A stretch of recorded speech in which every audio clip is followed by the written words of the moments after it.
Let's jump right into it. All right, let's do it. Muay Thai live at Lansdowne. We're here with Ryan McKinnon from the Bloody Ballet with CCP. Finally, it's nice to meet you guys in the flesh finally. Finally. Yeah. Finally. So we just witnessed an amazing friggin' show out here put on by Fight Factory Promotion. Let's run through the match, the list of matches real quick. Starting off with the opener, we had Quinn Major fighting Seamus Briggs. Yeah, it was a great fight for the juniors to kick it off. It's not easy for juniors in a Muay Thai event, especially to start something off when you're looking at the fireworks that are following them, right? So It was an excellent event. I mean, the juniors, this is the future of Muay Thai in the province, and Owama has a great junior program. Cal Samret has a great junior program. So just something nice to get the fans going. Now, Ryan, you're a referee and an official. I'm an official with Muay Thai Ontario Muaythai Canada. Yes, so yeah. How long have you been officiating? A couple years now. Okay. Yeah, I've been down to the US the last 2 years of the TBA, so I do officiating with the USMF as well.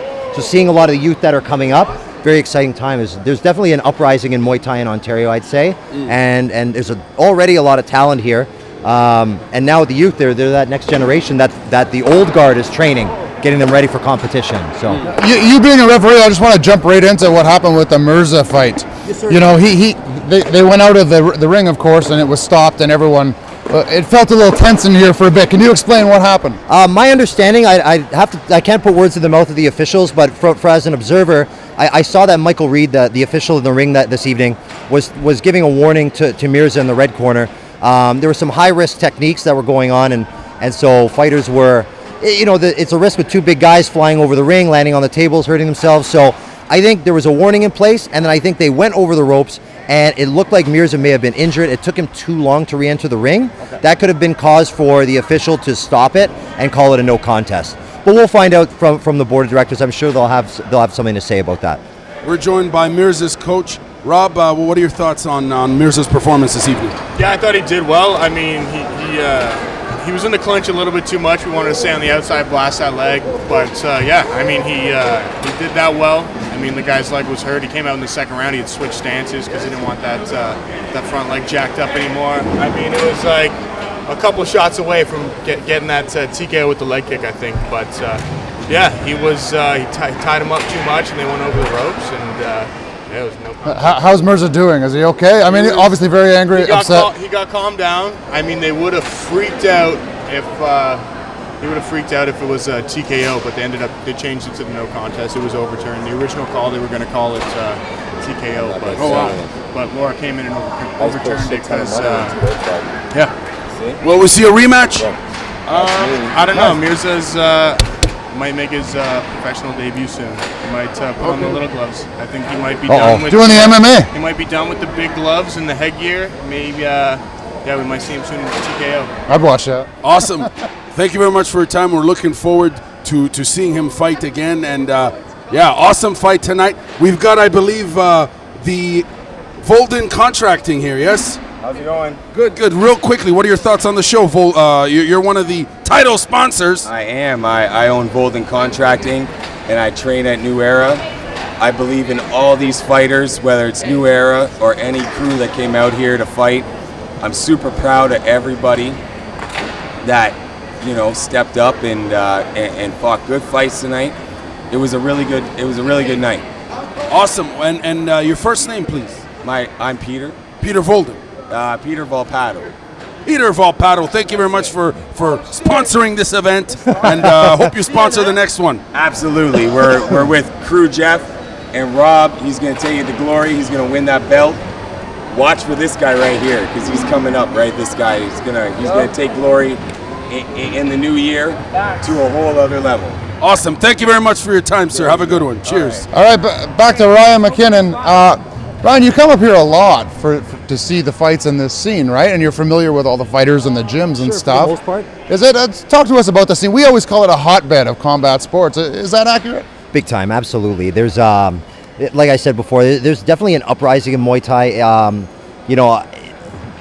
Being around the events now and being an official and going down to the States and interviewing the people that I've met, definitely the term is hotbed. It's going to be interesting to see how the next few years progress. The Nationals this year was only their third year for the Muay Thai Canada Nationals. Great representation from all the provinces. We're not near the numbers where I think we'd like to project, but that's just a matter of people showing up for the events. And it's hard for travel. It's an amateur sport, but the talent is there. It's throughout the country, especially in Ontario. There's no doubt we have an excellent youth program everywhere. Cal Sumrit has a dynamite program. Just interviewed Joe Tipping this week in Stratford. He has a great youth program. Of course, Ramel Oliveros and Milton Muay Thai has a great youth program. And we know that the IOC has given Muay Thai provisional recognition in the 2024 games. That's huge.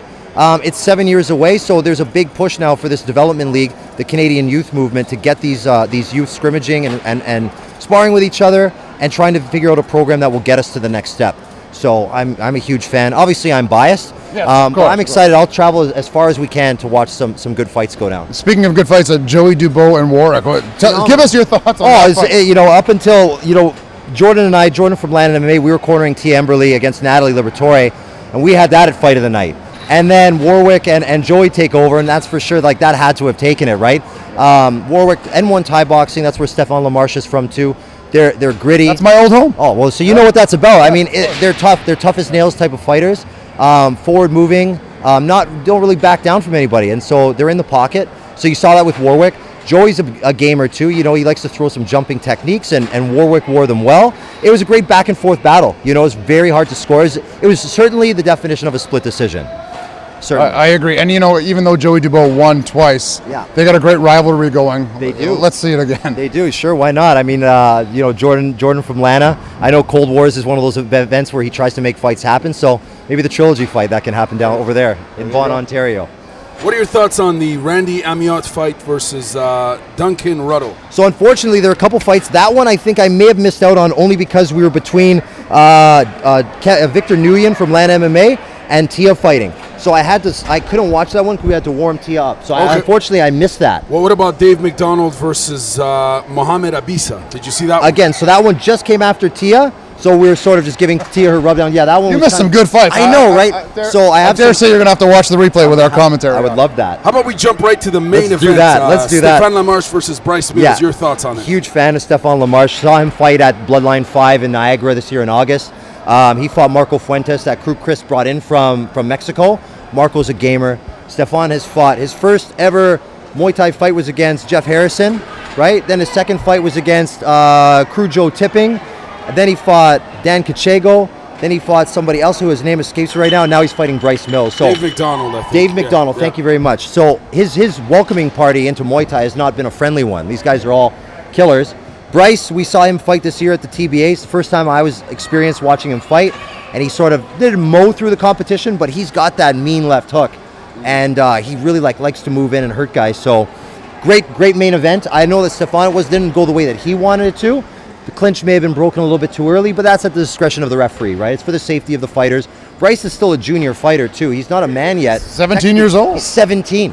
That's insane. So, I mean, he could be 26-1 at 17. He's an animal, man. He could be the future. He could be the future of kickboxing and Muay Thai, right? We have no idea. We interviewed him, right? And he mentioned that he intends to turn pro on his 18th birthday. And it's a good goal. It's a big goal for him. I mean, his left hook is dirty. He's aware that his right hand sort of slides off the center line, and his power is more rotational instead of dead on.